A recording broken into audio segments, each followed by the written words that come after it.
Google confirmed in I/O 2026 that the first glasses from Warby Parker and Gentle Monster are finally coming later this year.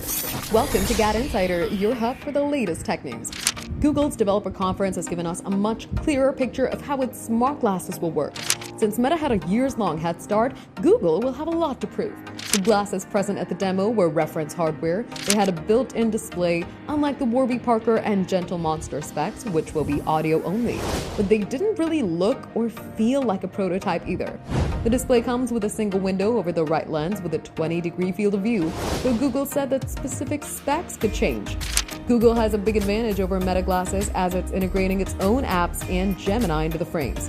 Take Google Translate, for example. It's also in Meta's glasses, but runs much smoother in Google's own ecosystem. People have long complained at third-party apps on Meta's glasses.